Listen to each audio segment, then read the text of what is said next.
Hello dear students, welcome to फाडू physics by VK. तो बच्चों, आज की इस वीडियो में हम सीखेंगे आप टॉपिक हमारा NCERT class 12 chapter number 7 resonance 7.6.3। ठीक है।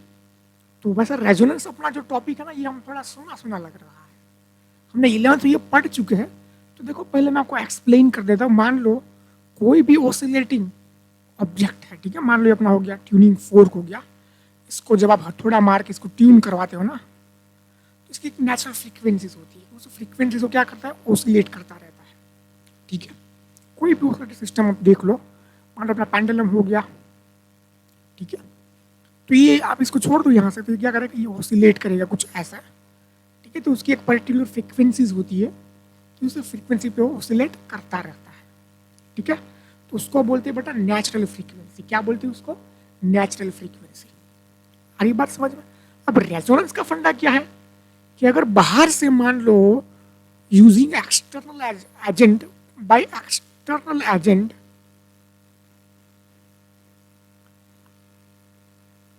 आप फोर्स लगाते हो ना इसके ऊपर, इसकी फ्रीक्वेंसी की बाहर से फोर्स लगा के नेचुरल फ्रीक्वेंसी के बराबर फ्रीक्वेंसी आप अप्लाइड करते हो, तो उससे होगा क्या, ये जो है ना, इसका जो एम्पलीट्यूड है वो एम्पलीट्यूड बन जाएगा मैक्सिमम। ठीक है। वो एम्पलीट्यूड क्या बन जाएगा, मैक्सिमम।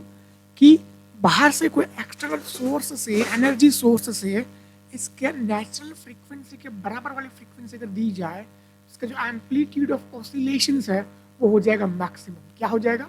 मैक्सिमम। तो जो हमने फ्रीक्वेंसी अप्लाई दी है ना, जो दी है फ्रीक्वेंसी, उसको क्या बोलते हैं बेटा? Resonant frequency. क्या बोलती है उसको? Resonant frequency. बोल आई क्या बात समझ में आ रही है? रेजोनेंट फ्रीक्वेंसी मतलब क्लियर हुई चीज? अब यहाँ पे देख, मैंने एग्जांपल से एक्सप्लेन किया है, ठीक है, कि ऑसिलेशंस, एम्पलीट्यूड ऑफ ऑसिलेशंस आपका मैक्सिमम हो जाए, उसी पॉइंट को क्या बोलते हैं बेटा? रेजोनेंस बोलते हैं। ठीक है। इसका प्रैक्टिकल लाइफ में भी बहुत इसका यूज होता है। जैसे आपकी रेडियो सिग्नल्स हो गए, वहाँ पे जहाँ पे एल और सी होंगे वहाँ पे इसका यूज होता है। तो पहले तो इस टॉपिक को शुरू करने से पहले इसके की पॉइंट्स लिख लेते हैं। देखो यहाँ पे उसके की पॉइंट्स। ठीक है। पहला मैंने आपको क्या एक्सप्लेन किया बेटा? पहला मैंने आपको एक्सप्लेन किया नेचुरल फ्रीक्वेंसी, है ना। नेचुरल फ्रीक्वेंसी, ठीक है। तो यहां पे देख लो नेचुरल फ्रीक्वेंसी, और फिर आपको आएगा एग्जाम्पल जो हमने एक्सप्लेन किया वो। फिर थर्ड चीज आएगी बेटा आपका इक्वेशंस एंड ग्राफ, है ना। Equations and graph. बोलो आई क्या बात समझ में, है ना। फिर फोर्थ नंबर आपका आएगा इसकी एप्लीकेशंस कहाँ पे है बेटा, है ना। इसकी एप्लीकेशंस कहाँ पे है। और फोर्थ नंबर पे नॉट, मतलब कोई इंपॉर्टेंट चीज है वहां पे। ठीक है। 5 तरह के की पॉइंट्स हो गए, फटाफट देख ले। नेचुरल फ्रीक्वेंसी समझा नहीं तुझे, मैंने आपको वो एक्सप्लेन किया वो। सेकंड उसके एग्जांपल एक्सप्लेन कर ले। फिर जो इक्वेशन बनेगी हमारी एलसीआर सर्किट में, वो हमें एक्सप्लेन करनी है। बोल कर देगा इतना, है ना? चल रहा है। वॉइस कैसी आ रही है? हेलो। हाँ चलो, इतनी चीजें समझा सकता है। ठीक है। तो लिखना शुरू कर दे फटाफट। Any oscillatory system, any oscillatory system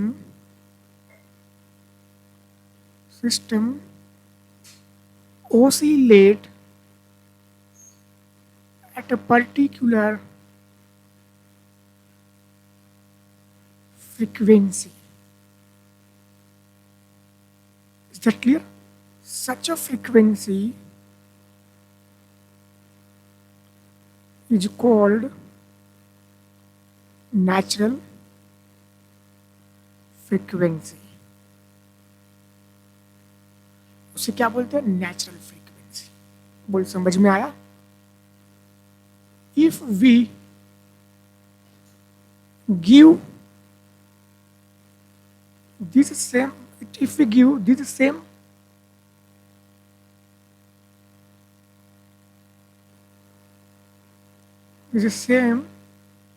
natural frequency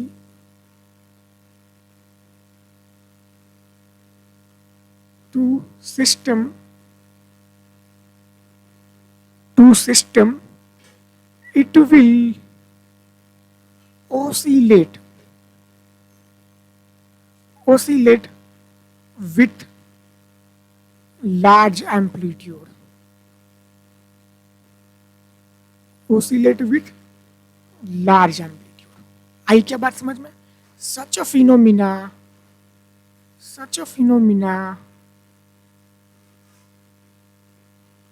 is called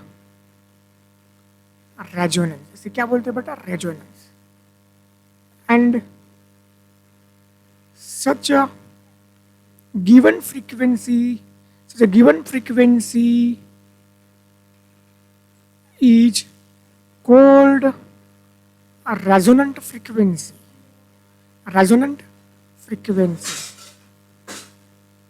resonant frequency. बोल आई क्या बात समझ में? अरे तुझे नहीं आया. बोल आया नहीं आया. अरे पक्का आया. बोल पक्का. चलिए हो गया. अब तेरे समझाना तुझे एग्जाम्पल. क्या समझाना तुझे बेटा? अब तुझे समझाना है यहाँ पे एग्जाम्पल. ये था तेरा नेचुरल फ्रीक्वेंसी का की पॉइंट नंबर 1. इतनी चीजें तुझे समझानी है यहाँ पे नेचुरल फ्रीक्वेंसी में. बोल आई क्या बात समझ में? अरे नहीं आया. अरे आया कि नहीं? बोल आया कि नहीं?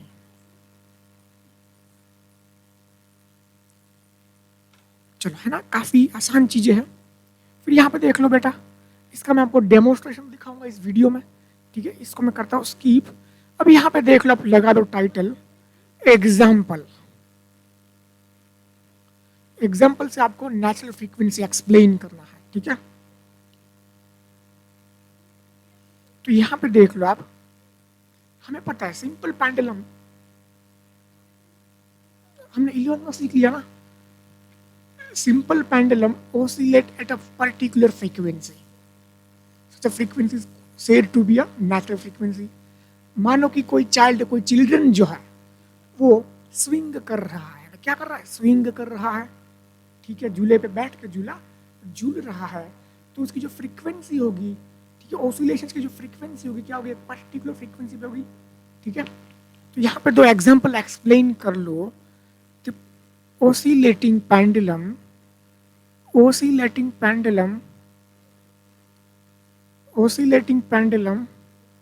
oscillate with a particular frequency. Such a frequency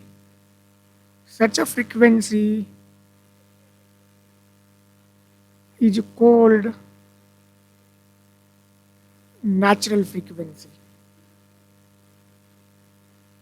बोलो आई क्या बात समझ में? ठीक है, दूसरा एग्जांपल एक्सप्लेन कर सकते हो. assume that child is oscillating at a particular frequency.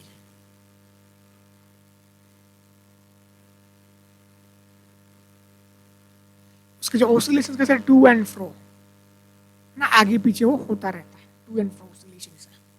आई क्या बात समझ में? अब लेकिन अब हमें जो बात करनी है ना बेटा, देखो मैं इस वीडियो को पहले आपको दिखा देता हूँ. इसमें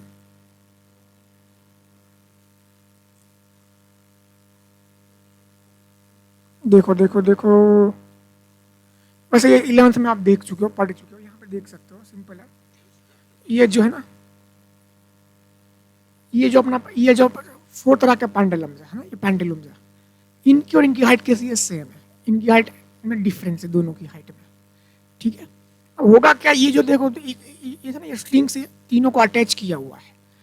तो हमने क्या करा? इसको पहले ऑसिलेट करा. और सबकी क्या होती है? अपनी पर्टिकुलर फ्रीक्वेंसी होती है. अगर वो फ्रीक्वेंसी उसको मिलती है तो उसका जो एम्पलीट्यूड ऑफ ऑसिलेशंस है वो क्या हो जाएगा? ज्यादा. क्या हो जाएगा? ज्यादा. बोल आई क्या बात समझ में? तो देखना, अब इसको हम इसी को ही फोर्स देके कर रहे हैं. इसको किसी को फोर्स नहीं दे रहा है ना.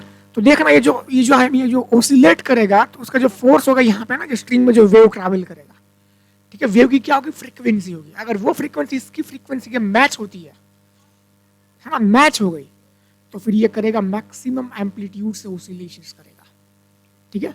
बाकी जो होंगे वो करते रहेंगे ऑसिलेशंस, लेकिन मैक्सिमम पे नहीं होगा। देखो यहाँ पे, देखो ये ऑसिलेट कर रहा है। फिर से देखो, मैं स्टार्टिंग से करता हूँ। देखो यहाँ पर, देखो ये ऑसिलेट कर रहा है ना।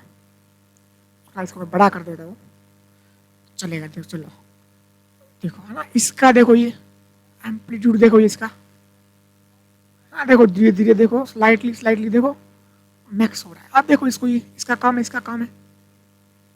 देखो देखो देखो, समझ में आ रही है चीजें, नहीं आई चीजें समझ में, ठीक है। ये हो गया अपनी जो इक्वेशन वो लफड़ा सब आ रहा है यहाँ पे, जो हम 11th में पढ़ चुके हैं, ठीक है। समझना इतना ही है कि जब नेचुरल फ्रीक्वेंसी जो है, ड्राइविंग फ्रीक्वेंसी मतलब जो एक्सटर्नल सोर्स ने जो फ्रीक्वेंसी प्रोवाइड करी और मैच हो गई, तो वहां पे क्या होगा, एम्पलीट्यूड मैक्सिमम होगा। बोलो आई क्या बात समझ में, पक्का समझ में आई। अब देखो आगे, अब आगे जो हमारा की पॉइंट है बेटा, है ना, आगे हमारा की पॉइंट क्या है, इक्वेशंस एंड ग्राफ। सुनो कैसे क्या है, किसकी इक्वेशंस, इन एलसीआर सर्किट में आप देख लो, एलसीआर सर्किट में आप देख लो, इन एलसीआर सर्किट आप देखोगे तो वीएम जो बेटा आपका होता है ना, आईएम सॉरी, आईएम जो आपका होता है, देखना ध्यान से इस चीज को, आपका जो आईएम लिखा जाता है कैसे लिखा जाता है, वीएम बाय अंडर रूट में Z square plus X C minus X L whole square, ठीक है। तो जो इसका जो एम्पलीट्यूड है ना, जो ग्राफ हमें मिला, उसका एम्पलीट्यूड जो मैक्सिमम करना है, तो amplitude maximum, if we want a maximum amplitude, maximum amplitude of current, amplitude of current,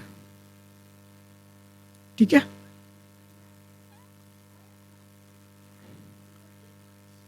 current,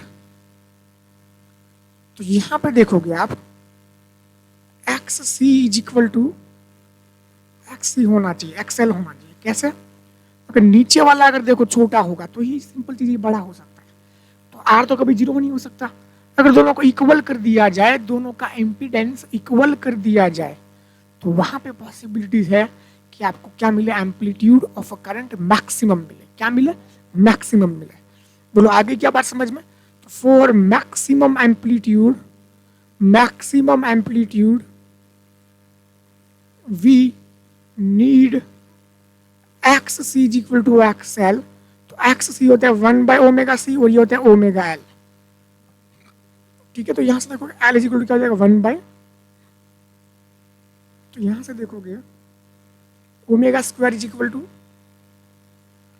ये जाएगा पूरा सामने, omega square is equal to 1/LC। तो ओमेगा जो यहाँ पे हो जाएगा 1/√LC। ये हो गया मैक्सिमम। अगर एंगुलर फ्रीक्वेंसी इतनी दोगे आप, तो सिंपल चीज है, वहां पे आपका जो एम्पलीट्यूड मिलेगा करंट का मैक्सिमम मिलेगा। बोलो आई क्या बात समझ में, है ना। तो यहाँ पे देखोगे इसका ग्राफ कुछ जैसे यहाँ पे इक्वेशंस योगिक ग्राफ, आप बुक में देख सकते हो। आप बुक बाजू में रखो, देखो यहाँ पे तो ग्राफ कुछ ऐसा है। फिर यहाँ पे देखो ऐसा कुछ करा हुआ है ना। तो ये जो है ना फ्रीक्वेंसी, ये जो फ्रीक्वेंसी में मिली है, इस पॉइंट पे देख सकते हो कि इस फ्रीक्वेंसी पे ओमेगा नॉट पे आपका क्या हो गया, एम्पलीट्यूड मैक्सिमम हो गया, वो हो गया आपका LC रूट में, ठीक है। बोलो आई क्या बात समझ में, एकदम चीज क्लियर है। अब इसकी एप्लीकेशन से सुनो, एप्लीकेशन क्या है, इसका यूज कहाँ पे होता है। तो इसका यूज जो होता है ना, रेडियो फ्रीक्वेंसी ब्रॉडकास्टिंग में होता है। मान लो बहुत, वैसे आप देखोगे तो बहुत सारी फ्रीक्वेंसी के वेव्स घूमते हैं। जब आप रेडियो को ट्यून करोगे ना, रेडियो को ट्यून करोगे तो वहाँ पे क्या होगा, आपको पर्टिकुलर चैनल ही सुन देता है। या आपने उसी वो जो चैनल की फ्रीक्वेंसी, वही फ्रीक्वेंसी आपने सेट करी है रेडियो में, तो वहाँ पे क्या होगा, पिकअप जो होगा है ना, वो क्या आएगा, मैक्स आएगा। तो आपको वो आपको सुनाई देगा। तो आपको जो सुनना है वही आपको सुनाई देगा, उसी चैनल पर जो बज रहा है, जो सॉन्ग प्ले हो रहा है वो आपका बजेगा। बोलो आई क्या बात समझ में, है ना? बिल्कुल आसान चीज है, देख लो इसको अच्छे से। देखो यहाँ पे तो इसकी एप्लीकेशन क्या है? In the tuning mechanism it used, लिखो it's used, it's used, it's used, it's used in the tuning mechanism, tuning mechanism, tuning mechanism, tuning mechanism of a radio and TV, tuning mechanism of radio and TV। ठीक है, अब देखो, अब देखो radio, अब देखो radio पे, इन radio broadcasting, radio broadcasting tuning circuit have, tuning circuit have the mechanism of resonance, है ना? मैंने आपको बताया रेजोनेंस। बोलो आई क्या बात समझ में? Tuning mechanism of TV and broadcast, है ना? है ना? बोलो चीज क्लियर हुई? तो ये बात हो गई अपनी एप्लीकेशंस की। मतलब बहुत सारे सिग्नल्स आते हैं ना, पता है कि रेडियो एंटेना को बहुत सारे सिग्नल्स मिलते हैं, तो वो उनको ही पिकअप करता है जितनी उसकी फ्रीक्वेंसी सेट होती है ना, नेचुरल फ्रीक्वेंसी के साथ सेट होती है, उतने पे वो एक्सेप्ट करता है, उतने पे ही वो बजता है। अब इसकी यहाँ पर देखो, अगर रेजोनेंस का कॉन्सेप्ट चाहिए तो यहाँ पे जो मैंने बोला कि क्या कंडीशन होगी, X is equal to XL, है ना? तो ये कब होगा? जब आपकी सर्किट में नोट में देखो क्या लिखना है, नोट में the resonance phenomena, the resonance phenomena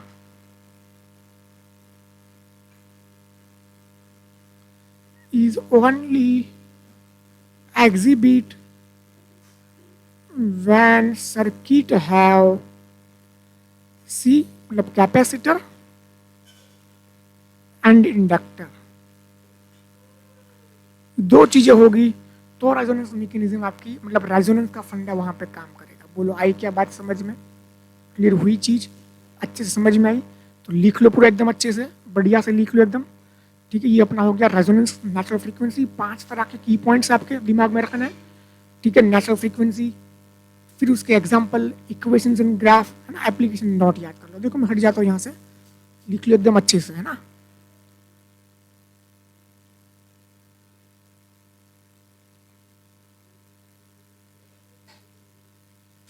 ठीक है, चलो मिलते हैं नेक्स्ट वीडियो में। वीडियो को लाइक करना बाकी है तो लाइक कृपया करके कर दीजिएगा, और सब्सक्राइब बाकी है तो कर ही दीजिएगा। ठीक है, चलो मिलते हैं नेक्स्ट वीडियो में। Thank you very much.